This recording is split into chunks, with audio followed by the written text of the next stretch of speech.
तो hello friends, नमस्कार। स्वागत है आपका मेरे चैनल अनाथ नाथ म्यूज़िक थ्योरी में। तो कैसे हैं आप सभी लोग? आशा करता हूँ अच्छे होंगे। तो आज का जो टॉपिक है, मैं लेके आया हूँ संगीत बोध ग्रंथ, जो कि डॉक्टर शरतचंद्र श्रीधर परांजपे द्वारा लिखा हुआ है।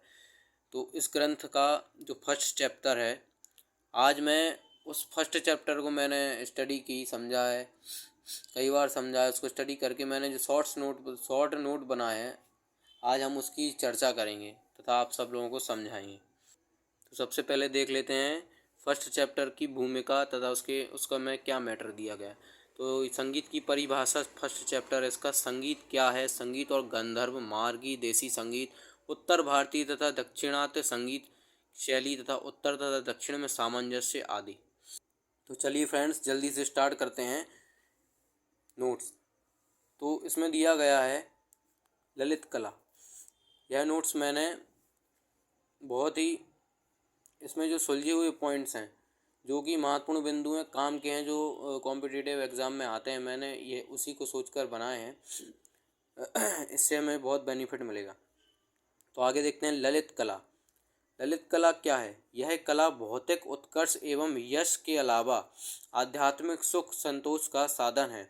तो जैसा देखा जाता है कि संगीत, नृत्य आदि, हम मनोरंजन के लिए भी संगीत का इस्तेमाल करते हैं तथा दिल को शांति पहुंचाने के लिए संगीत का इस्तेमाल किया जाता है। लेकिन जो ललित कला है, भौतिक उत्कर्ष यानी जो भौतिक आवश्यकता है हमारे दैनिक जीवन में, तथा यश के अलावा आध्यात्मिक सुख संतोष, ये जो नाद है, संगीत है, ये हमें भगवान की प्राप्ति कराती है।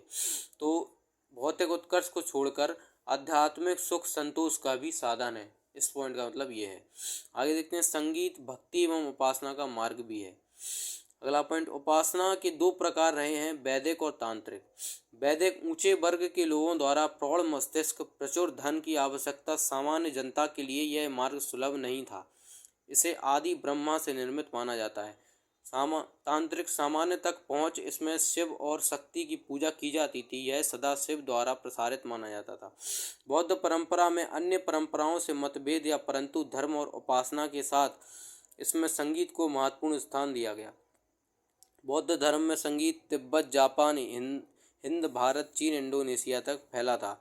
संगीत और गांधर्व, बात करते हैं संगीत और गांधर्व के बारे में। प्राचीन समय में संगीत को गांधर्व भी कहा गया।